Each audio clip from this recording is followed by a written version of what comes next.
First Gen Wealth, we talk about an entrepreneur's journey to creating wealth. I've got a lot of friends, a lot of colleagues, a lot of peers that they're brought up with money and the ability to handle and figure that out. Finding dollars has always been easy. Finding a deal, making money, I can do that. What to do with it to make it continue to earn so we do have that generational wealth, that's the missing piece. We want our money that we've earned through blood, sweat, and tears to now go to work for us so that money is making money while we're sleeping.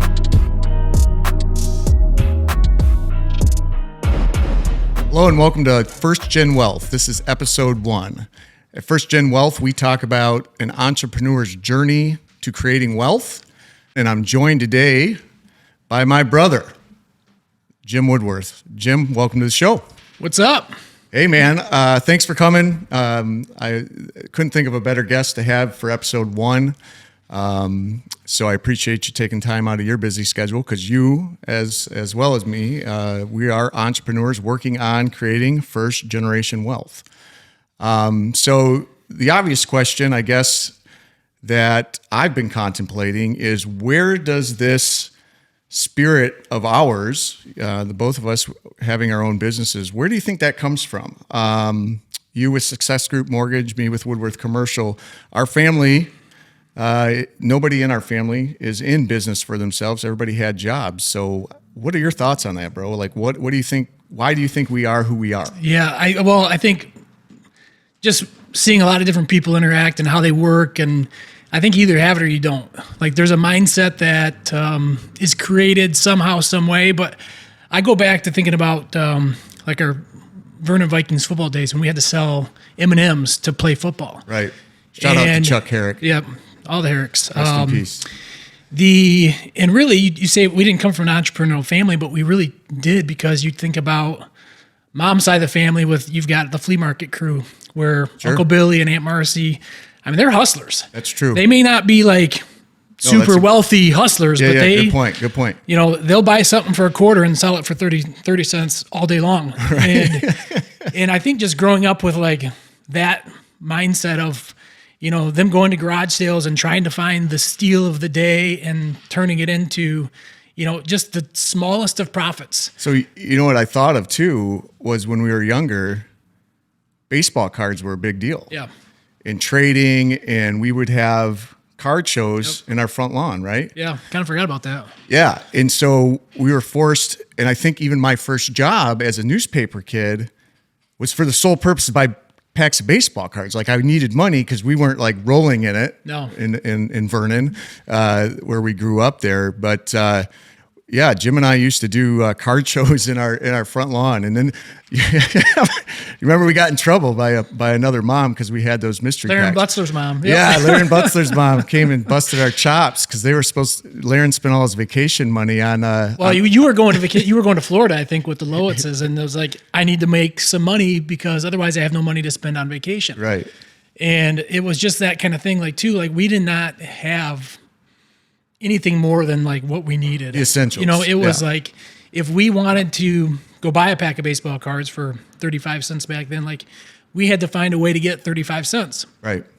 And I remember like, and we weren't content buying packs. We wanted like a box. So I Yeah. remember at Matthew's gas station, Yep. we'd make them reserve, and they started ordering extra boxes for us. yeah, I never had the paper out, so I didn't You have didn't that kind of money. you Where didn't I have could that get a kind of box. cheddar, It that was- yeah, it was $14 like- I think it cost me. Yeah, it was like 35 cents at a time, and I would do Yeah. whatever I could, you know, to find it. And Right. we'd have card shows in the front yard, and you know, we always had that one loyal customer where he'd come and spend. Jeff Anders would come spend $1, and we were like, yes, we did it. You know, you find that dollar card out of a 35-cent pack, and it was. I think that, you know, just going back to those things, it started it. And when you find a deal, it is a drug. Yeah. And so figuring out ways to duplicate that over and over and over again, like that's what really drives me, especially with my company now. Like we have so many unique ways to find different ways to help borrowers, help our investors. And it's, when you find one, it is like, that's what just keeps me going. I freaking love it.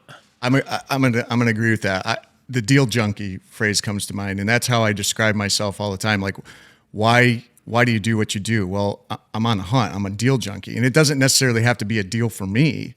I get off on finding, a client, a deal that they're going to make money on. Like that hunt and that execution of finding the deal, that is a drug.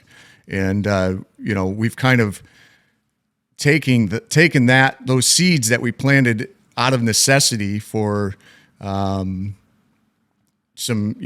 discretionary income for ourselves, and that's kind of blossomed into, I think, who we are today. And now, of course, being business owners, we're influencing others to be those deal junkies and help create our business and grow our business, and then help them do the same thing. So, yeah, that's a good take, man. I like where that went. So I guess, you've got, and the big thing for first generation guys, and when I say that, I've got a lot of friends, a lot of colleagues, a lot of peers that either came from money or had businesses handed down. Some of them are second, some are third, some are fourth generation business owners, and they have, I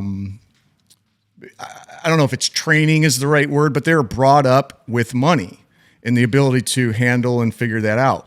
So that's something I struggled with early on is, as a deal junkie, we can go out, find deals, make money, but then keeping that money and putting that money back to work, like where do you think you learned that skill, or is it just something that kind of came out of necessity?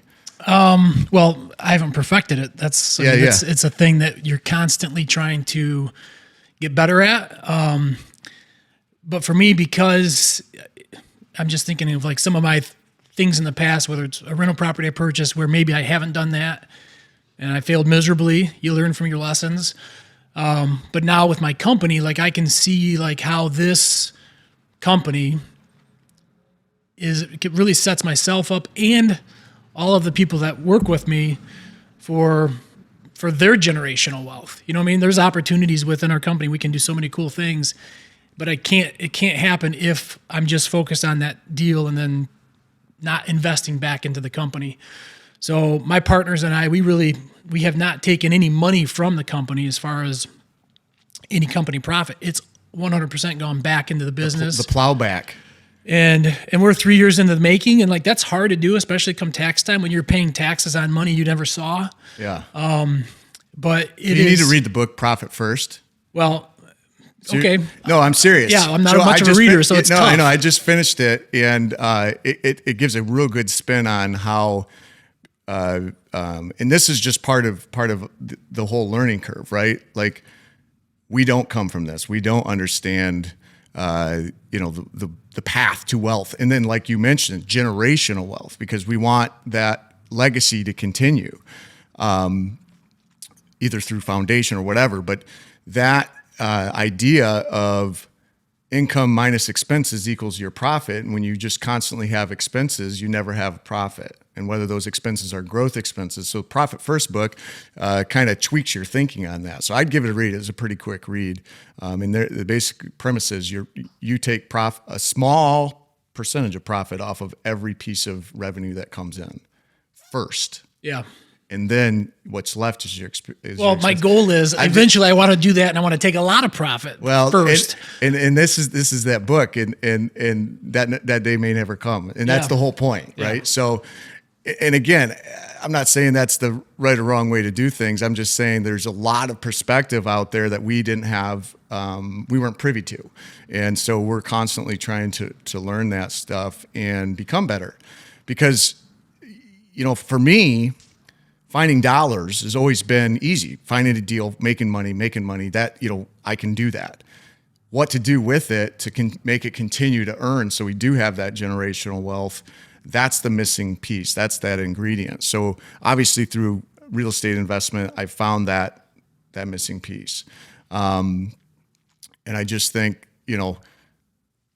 like you had mentioned at the very first part, through the failed miserably, and find out, well, okay, let's find a different way to do it.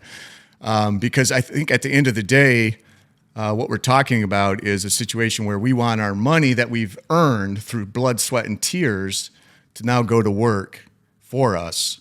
So that money is making money while we're sleeping, while we're, enjoying life, or while we're making the next chunk that we can also put to work for us. And I think that's something that, I've really been focusing on, is like not resting on like being satisfied with a certain level. Like I often hear people say, well, when is enough enough? And that's when I go back to say, well, it doesn't really matter at this point. Like I'm a deal junkie and I love what I'm doing. So I'm going to continue to grow it because I want to build a platform that, my sons and daughters can build off of as well. And so I would say to that, when is enough enough? It's never enough. It really is an addiction. Healthy or unhealthy, I don't know yet. But every year I go into setting goals of, I want to simplify certain things or, reduce some complications, because it's messy and it can be complicated owning a business. And the more I say I want to simplify things, the more I get caught up in like, oh, I got to go do that now. It's like, it's a drug and it's addictive, and it is never enough. It's funny. I was looking back because around the last week of December, I lay out goals for the next year. I like doing it. I enjoy that kind of fresh start feeling. In like 3 years in a row, I had wrote, don't buy anything else. And when I'm saying that, I'm saying real estate, obviously. Right. So don't buy any more buildings. And that mantra kind of lasts until about, February or March at the most. And then there's a deal. There's something where we can create value by buying it, either, making it, rehabbing it or putting new tenants in it and making it more valuable. I just knowing you though, I think like going into those decisions, you do get smarter with don't buy anything else, but it might mean don't buy anything that doesn't make you money, because we've also gotten into a few deals where it's like, man, it feels good. I think we can do it, or we'll do it. It might be 10 years down the line. Like as we've gotten older, emotional purchases. I think more of the, we've stopped buying things that we just want to like force it instead of like, okay, this really makes sense. And we can be more selective now with those purchases or with those investments. And that's where like we've grown, especially you've grown a lot in that area. Well, for sure. Like cash flowing assets. Yeah. If I can find a deal with a cash flowing asset, we're buying that.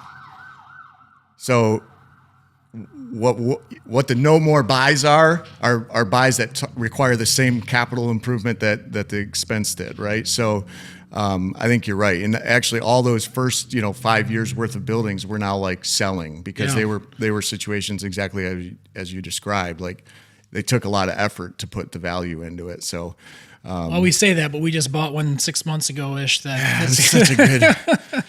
Well, it's because we started wanting it 5 years ago. That's true. We did. Yeah, it finally became available. We got to buy it, and now it's like, gosh, we got to get rid of this. Yeah, thing. It doesn't fit into our growth of where we are. You're right. So it's on the market, 100 North in Wausau, Michigan. If anyone's interested, give us a call. 100 North Washington. Yeah. Yeah. Wausau. Yeah, but that was a deal that we set out that. Again, our 5 year ago brains wanted, and we have evolved to a more cash flow first mantra. Well, I think part of being an entrepreneur too is like you make a decision and then you try to figure out the details later. Like I know this can be great, and then you do it, and then you try to justify it and figure out how to make it work. And that's for the most part has served me very well. Yes. Just that gut feeling of I'm going to go do it. Well, that building in particular, because we wanted it so long, and you can see that long-term vision of, man, if we put, we can put 16 apartments in this building. You've talked about having the Woodworth commercial world headquarters in that space. Like, you can see how awesome it will be. But it takes so much time, energy, and money to do it. And those projects with those grant dollars and some of that stuff can take 2-3 years, but definitely has a good payoff. we'll see what happens, right? We'll see what happens on that particular one. It'll work out. It always one does. way or another. See, and that's it will work out, and it's the same thing, right? Like you always find what you're looking for, and we always look for the way to work for things to work out. So we find a way for things to work out. Always optimistic side of things myself, and I know you are too. So as we're moving forward here, I got like a couple more questions to ask you, but I think before I get into where I think you're headed, I want to ask you about where your company's headed.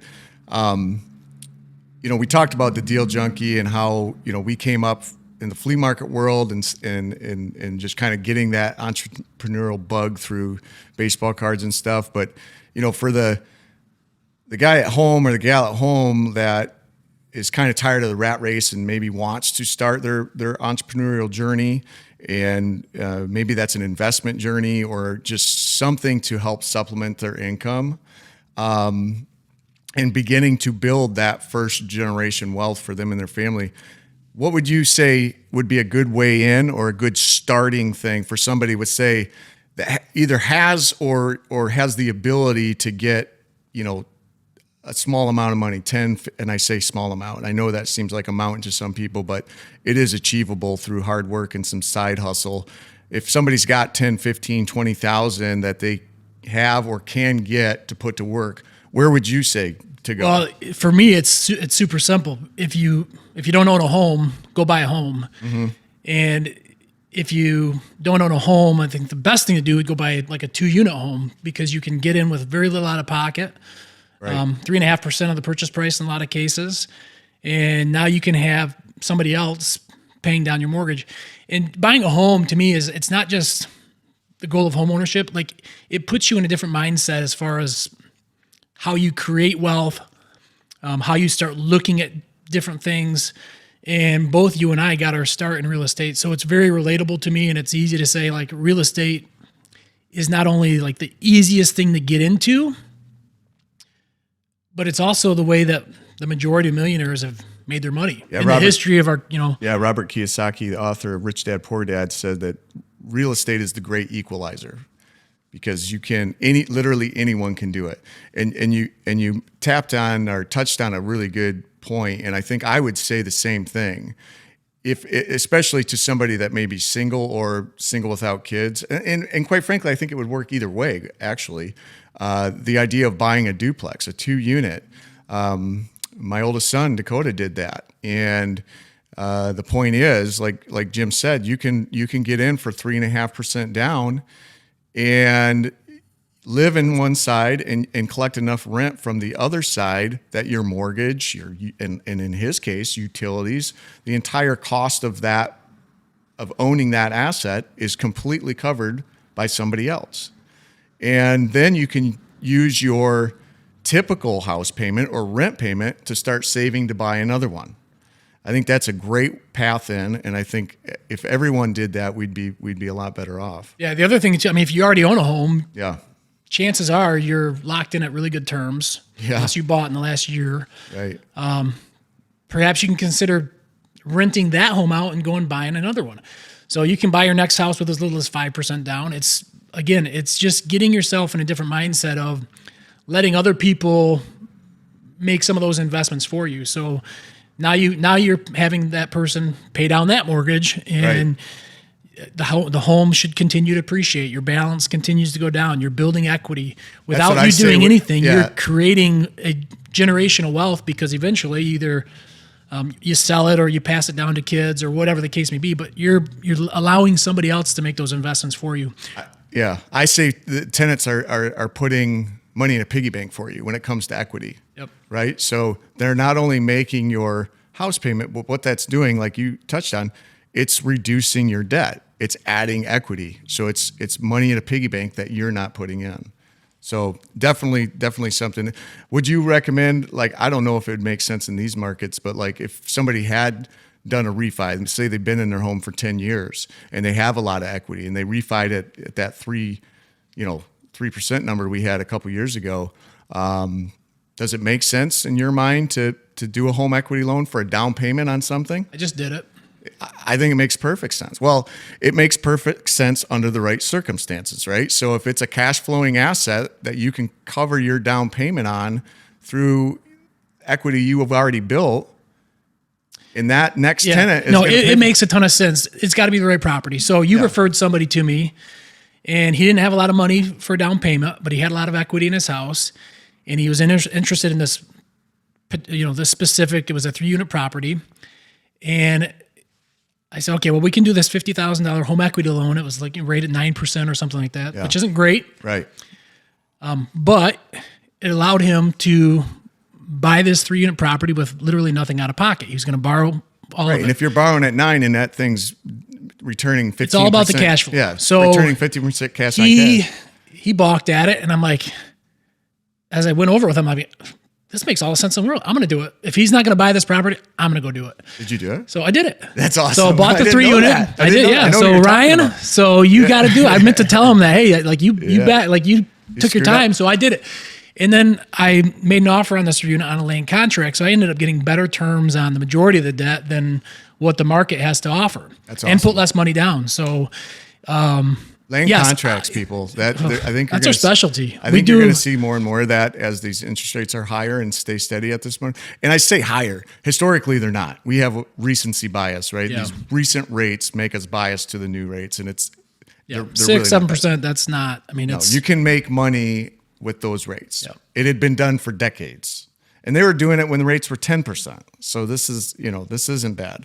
There's plenty out there. Were you going to say something else? I was. Go ahead. I don't remember. That's fine. That's fine. Because I was just going to wrap this thing up. So, it's episode 1. I didn't want to drag it out for hours on end, but I guess real quick, I'm just curious, where do you see Success Group Mortgage? Success Group is the company my brother owns. Where do you see that a year from now, 5 years from now? Yeah. Well, we've continued to grow through different, creative financing options. We used to do a lot of private lending. Like if somebody couldn't get their own financing or traditional financing through the bank, we would do it in-house. And that's where I talked about all of our profits have gone back into the business. But we've made a significant focus lately on land contracts. So we help people in a lot of different ways. Number one, we have investors that we find deals for, and they will buy the home in cash or use their cash to buy it, and then resell it on land contract. And then we service land contracts all across the state of Michigan. So we are growing in a unconventional way because we can find alternative solutions for people buying homes, and then also for people that want to invest in real estate but don't necessarily want the hassle of managing the property. So where do I see us? I see us. Thank you for finally getting to the question I asked you. I see us completely remodeling our downtown space in Owasso. It's going to be an awesome building. Plowing more money back into plowing more money into it. And I just I love going to work. I don't, and luckily my people that work with me here in Owasso do too. Yeah. There's a lot of people that just want to work from home. So I want our space to be something that we can come in every day and just enjoy. Wow, this is awesome. Like your office here, this is a really cool space. Thanks. We want to duplicate that on Exchange Street and just continue to grow. And eventually, so that's a year from now. What's 5 years? What's 5 years look like? Eventually, I'm gonna take some profit. Is it like? Are you going to add 3 people, do you think, or is it 12 people? Yeah, or I look at it not necessarily in what we're going to add. I think we want to we're talking about how many more millions of dollars can we invest into our community through untraditional financing. Perfect. So we service about $30 million worth of land contracts right now. Sure. And I'm thinking we want to be north of 500 million. So love it. It's not going to be just us. We need some help and some support, but we're going to grow to the point where we are. So you're just going to do it and then take care of the details later. We're going to do it. Now, if that means I got to hire 100 people, we'll hire 100 people. But we're going to, you know what I mean? But it's more of what that type of portfolio would mean for what the requirement is going to take. Yeah. It'll dictate itself. Yeah. Well, that's a big goal. It's $500 million. Yeah. Whew, $500 million. I like it. Let's get to that Billy. I love it. Awesome, man. So, all right. Thanks, Jim. I appreciate you coming on here. I'm going to wrap this thing up. My name's Randy Woodworth. This has been First Gen Wealth. Tune in next time I have no idea what the topic's going to be, but it's going to be awesome. Hey, congrats on your first podcast. Hey, thanks, bro. 5 years in the making, a little bit less, but yeah. First Gen Wealth. Tune in.